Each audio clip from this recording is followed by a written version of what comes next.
Mesdames et messieurs, bonsoir et bienvenue à ce journal. Place au sommaire. 12 morts et plusieurs biens pillés par les assaillants FPIC après leur incursion au centre-ville de Bunia en Ituri. Les habitants de cette localité appellent l'intervention du gouvernement central. Le commissaire divisionnaire adjoint de la police nationale congolaise Daniel Alanzila a reçu dans son cabinet de travail une délégation de la Fédération congolaise de rugby.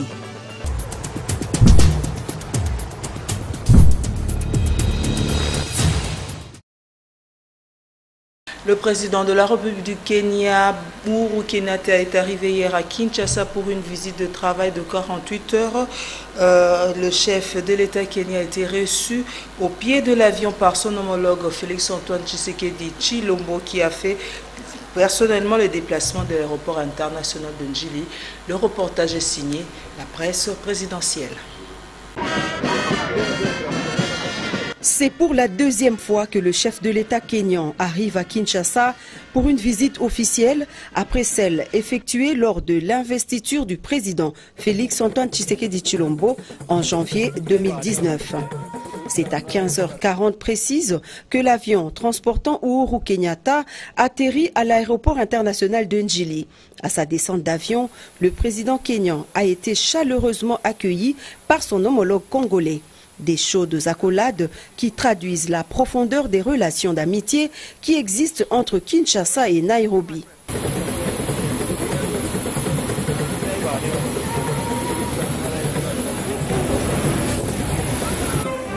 Après les honneurs militaires et le passage des troupes en revue, le président de la République et son hôte ont eu un bref entretien au pavillon présidentiel de l'aéroport international de Njili. L'on se souviendra que le 6 février 2019, peu après son investiture, le président Félix-Antoine Tshisekedi Tshilombo s'était rendu à Nairobi pour une visite officielle. Du président kényan à Kinshasa prévoit entre autres un tête-à-tête avec le président en exercice de l'Union africaine et la signature de plusieurs accords entre les deux pays dans divers domaines.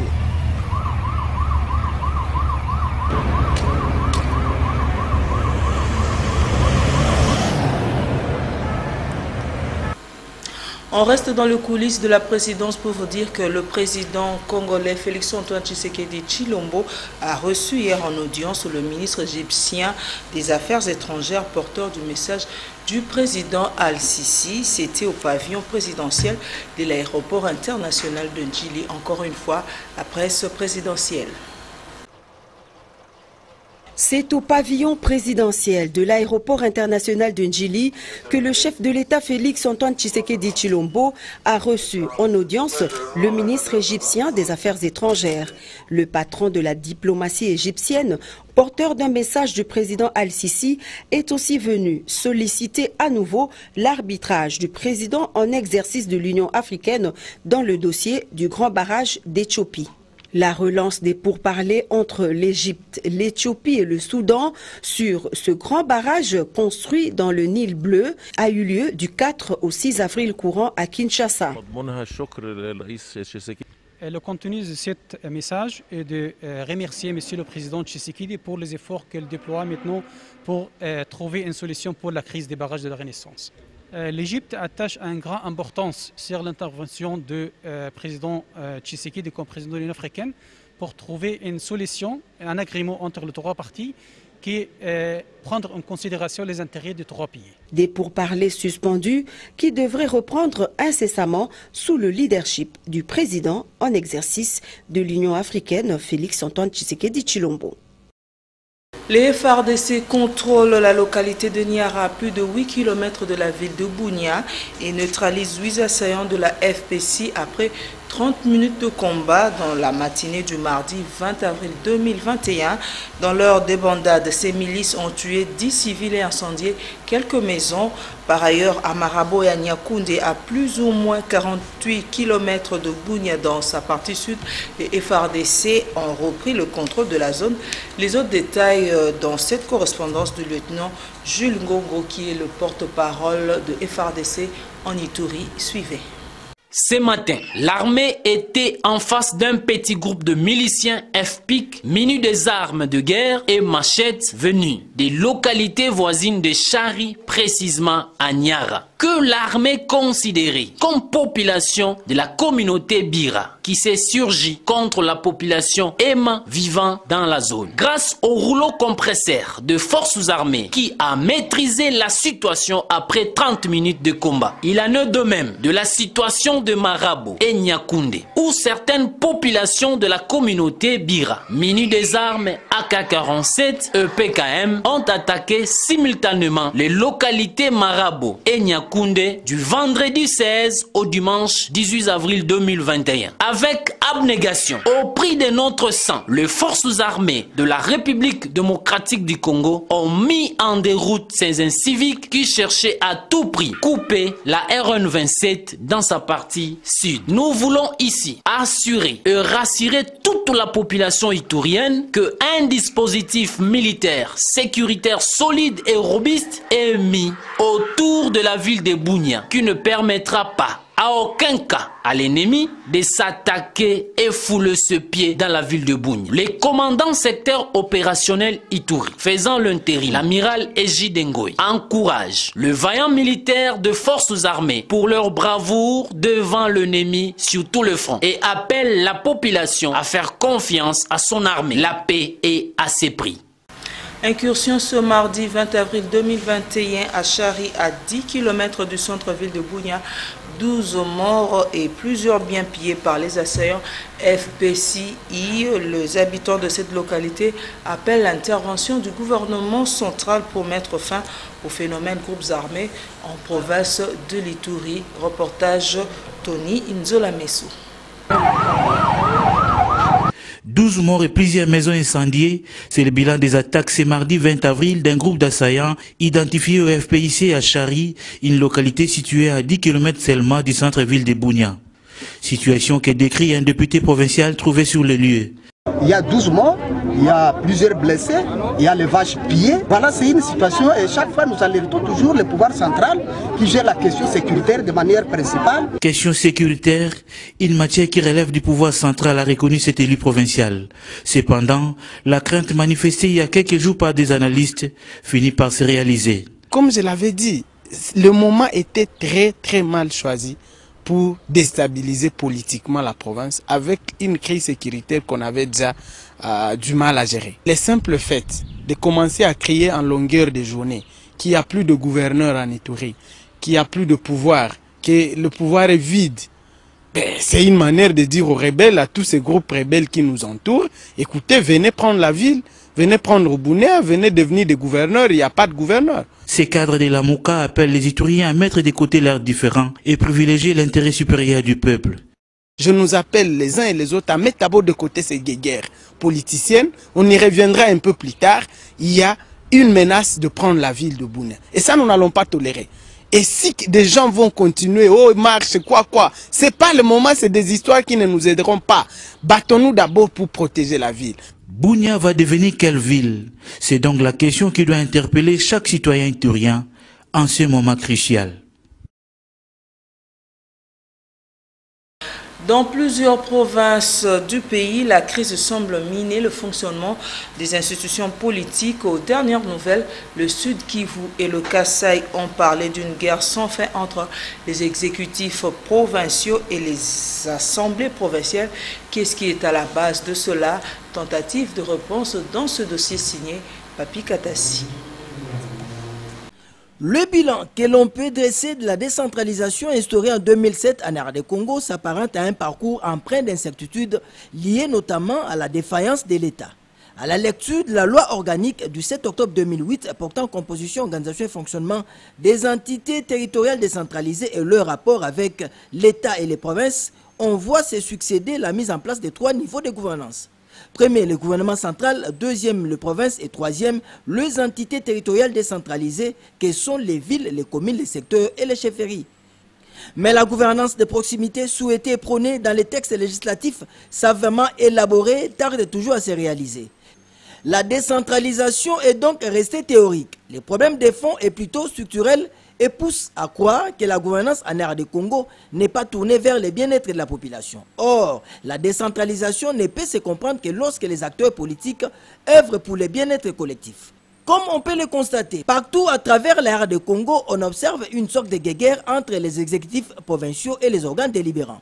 Tenez, dans les Sankourou, il a fallu 2 ans pour voir Stéphane Moukoumadi être rétabli dans ses fonctions par la Cour constitutionnelle après une âpre bataille entre pro-Tshisekedi et pro-Kabila, minant ainsi les efforts du développement de la province. Dans le Congo central, même l'intervention du procureur près la Cour constitutionnelle n'a pas pesé pour évincer le gouverneur Atouma Toubouana, qui était dans une bataille mano à mano avec le président de l'Assemblée provinciale du Congo central, le docteur Anatole Matussila. L'éviction de ce dernier a créé une sorte d'accalmie ou de paix des braves entre acteurs politiques de la province à l'instant. Le même cas signalé dans la province du Congo avec l'éviction sans forcer du gouverneur Jean Petit. Cette crise interinstitutionnelle provinciale est allée à son paroxysme avec 2 cas patents. Il s'agit de Louis-Marie Oualelou Fungula de la Chopo et Jean Bamani Sassaïdi de l'Ituri, 2 gouverneurs qui ont connu le même chemin de la croix. Désavoués de reprise par leurs organes délibérants, cette fois on attend fermement la position de la Cour constitutionnelle pour donner la suite à ces événements. Un autre cas qui intrigue les esprits d'observateurs avertis de la politique en RD Congo est celui de la province du Tanganyika. Avec l'éviction de 2 membres du bureau de l'Assemblée provinciale, sur place on évoque au conditionnel la circulation des billets verts pour requalifier la majorité et de faire tomber le gouverneur Zoé Kabila Mwanzambala. Alors là-bas, la bataille menée par la vice-gouverneur Fifi Masuka Saïdi semble s'effriter suite au retour de son titulaire Richard Mouej Manguez-Mans, qui va bientôt retrouver son poste avec la volonté du chef de l'État. Ici à Kinshasa, la tentative d'évincer Godin Poi à la tête de l'organe délibérant de la ville, l'Assemblée provinciale de Kinshasa, est tombée caduque. Comme on peut le voir, certains gouverneurs sont sur une chaise éjectable. On cite Moussafiri du Maniema, Ngwabidje du Sud Kivu, Caroline Zanzoukia Sivita du Nord Kivu. Ainsi donc, le processus de la décentralisation semble marcher clopin-clopas aux vagues des humeurs, à petits gloutons et surtout l'absence d'un leadership exemplaire à la tête de nos provinces.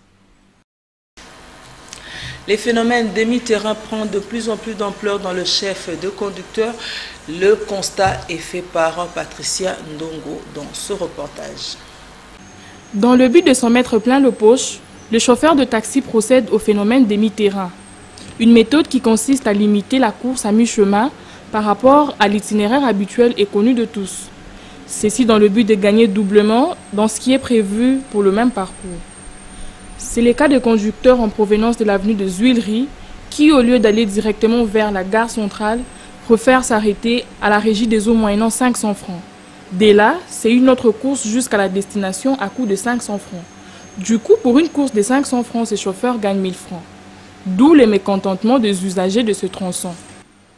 Ce phénomène est devenu monnaie courante, si bien que nous, clients, nous en subissons les conséquences. Tenez, pour une course qui coûte 500 francs, nous payons 1000 francs. Et du coup, notre budget est perturbé. Quand ils trouvent beaucoup de gens à l'arrêt, ces chauffeurs s'arrêtent au niveau de la régie des eaux, au lieu d'aller directement vers le boulevard ou la gare centrale. Cela n'est pas du tout bon.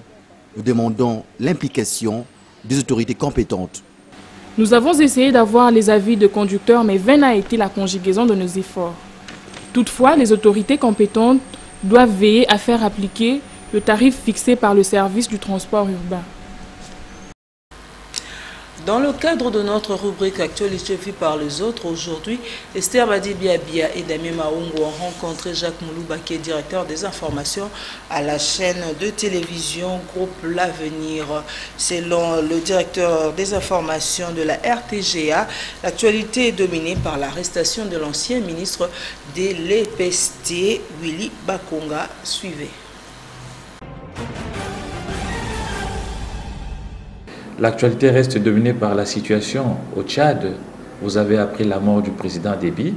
Et aujourd'hui, la situation a évolué puisque l'armée a créé ce qu'elle a appelé le Conseil national de transition CNT, et qui est dirigé cette fois-ci par le fils du président, du maréchal Déby, qui s'appelle Mahamat Déby, et à qui l'armée a confié la responsabilité. Donc il fait office de chef de l'État et chef de l'armée. Revenons au pays chez nous.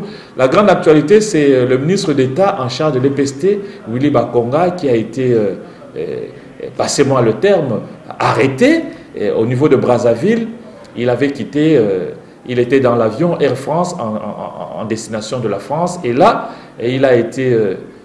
on lui a demandé de ne pas voyager, de ne plus voyager, puisque, vous le savez, le ministre d'État a un mandat de comparution, donc il doit se présenter devant la justice, et le mandat interdit ou fait asseoir tout mouvement. Alors un autre dossier, c'est le Premier ministre qui avait déposé le programme du gouvernement au niveau du bureau de l'Assemblée nationale, le programme qui a été réceptionné par le président Mbosso, le président de l'Assemblée nationale. Je crois au plus tard vendredi, il y a une plénière qui sera convoquée justement pour essayer d'investir ce gouvernement Sama Lukonde de 56 membres qui doit en tout cas répondre aux desiderata de la population, c'est-à-dire s'attaquer entre autres au social du peuple congolais.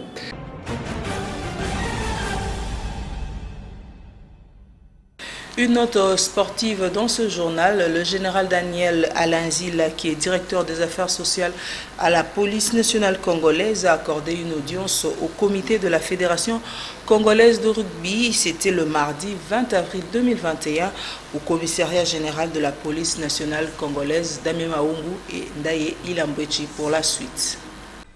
Une délégation de la Fédération congolaise de rugby, FECO Rugby, et les comités du rugby club, la police nationale congolaise, sont allés présenter leur civilité au général Daniel Alanzila dans son cabinet de travail. Au centre de leur échange, l'épanouissement et le développement de la balle ovale en RDC. Le général Daniel Alanzila est fier du rugby club, la police nationale congolaise. La santé de disciplines pratiquées au sein du groupement sportif particulier sport dans la police se porte, je dirais, bien. La saison passée, c'est l'équipe de la police qui était championne. Ce qui fait que ce n'est pas une nouvelle discipline au sein du groupement sportif particulier, mais nous voulons plutôt renforcer cette équipe. Et je suis très heureux aujourd'hui de recevoir la fédération de rugby par l'entremise de son secrétaire général. Nous avons eu des échanges fructueux pour voir comment développer l'équipe de la police.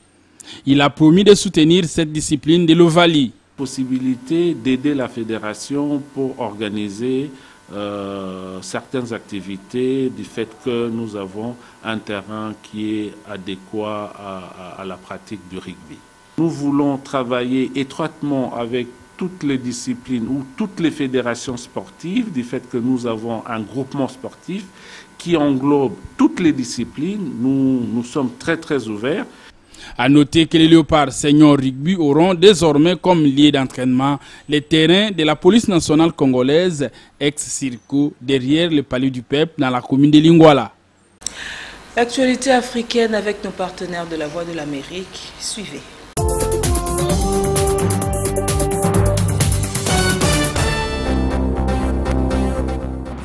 Le président tchadien Idriss Déby Itno est décédé ce mardi des suites de blessures reçues lorsqu'il commandait son armée contre des rebelles dans le nord du pays au cours du week-end. Au pouvoir depuis 30 ans, il venait tout juste d'être réélu pour un 6e mandat la veille. Un incendie de grande ampleur sur l'emblématique Table Mountain, surplombant la ville du Cap, a enfin été maîtrisé ce mardi. Le porte-parole des parcs nationaux d'Afrique du Sud a déclaré qu'environ 90% des flammes ont pu être éteintes, mais le feu a détruit plusieurs sites historiques dont une bibliothèque universitaire.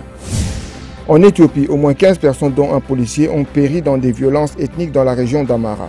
Un responsable médical de la région a décrit des tueries, déplacements et incendies d'habitations à grande échelle et a ajouté que toutes les victimes ont été touchées par balles.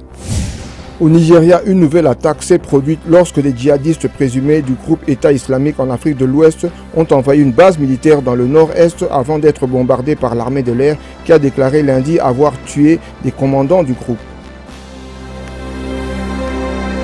Place à présent à la sélection de nouvelles dans le monde avec nos confrères de la France 24 et Euronews. Suivez. C'était un verdict attendu par l'Amérique tout entière. L'ex-policier blanc Derek Chauvin a été reconnu coupable de meurtre au 2e degré, meurtre au 3e degré et homicide involontaire.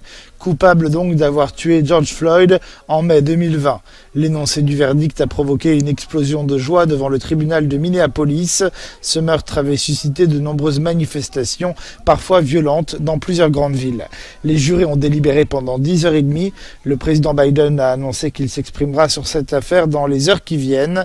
La famille de George Floyd a salué un verdict qui marque un tournant dans l'histoire. Et pour ceux qui n'ont pas eu le temps de lire le journal paru ce mercredi dans la capitale Kinshasa, Patrick Bolidor Ngazami a pris le soin de faire la revue de presse. Regardez.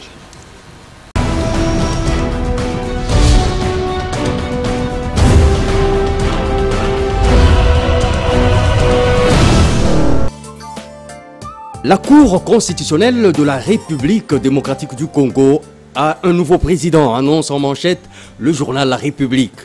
Il s'appelle Dieudonné Kalouba et il a été élu président par ses pairs aux dépens des autres prétendants que sont Évariste Moata qui a concouru à sa propre succession, Mavungu et Corneille Wasenda.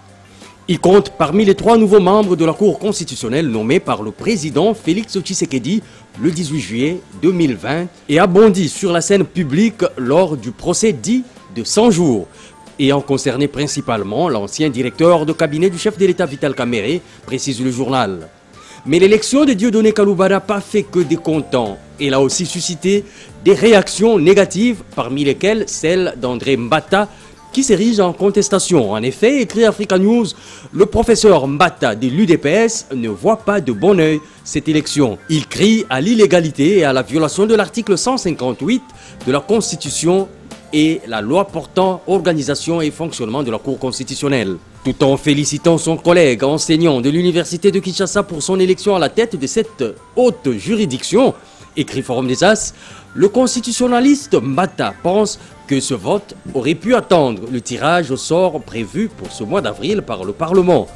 Côté gouvernement, l'avenir nous apprend que Samalou Kondé a déposé hier, 20 avril, à l'Assemblée nationale, le programme du gouvernement qu'il va conduire et dont la primeur est réservée aux élus du peuple.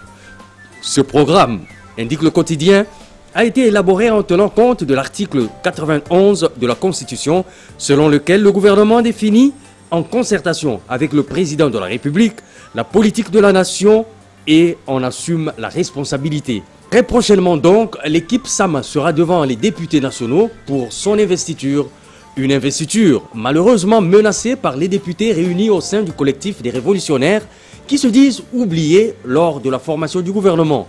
Mais Congo Nouveau fait savoir que le chef de l'État Félix Tshisekedi n'a pas mis l'eau dans la bouche pour les mettre en garde lorsqu'il les a reçus le 17 avril dernier. Il a haussé le ton pour les moraliser en leur rappelant leur mission.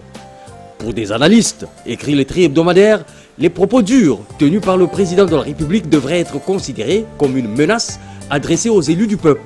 Pour certaines indiscrétions, poursuit-il, ils peuvent être considérés comme une menace de dissolution de l'Assemblée nationale, brandie depuis plusieurs mois par le 5e président de la République démocratique du Congo. Le 5e président de la RDC qui a accueilli hier à Kinshasa son homologue kényan Uhuru Kenyatta en visite officielle de 48 heures en RDC, rapporte l'agence congolaise de presse. Les deux présidents ont eu ce mercredi une séance de travail à la Cité de l'Union africaine en faveur de laquelle les experts des deux pays ont minutieusement travaillé une série d'accords. Bonsoir.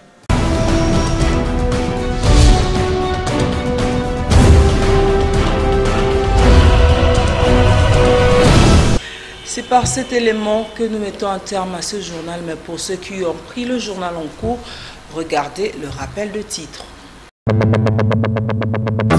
12 morts et plusieurs biens pillés par les assaillants FPIC après leur incursion au centre-ville de Bunia en Ituri. Les habitants de cette localité appellent l'intervention du gouvernement central. Le commissaire divisionnaire adjoint de la police nationale congolaise, Daniel Alanzila, a reçu dans son cabinet de travail une délégation de la Fédération congolaise de rugby.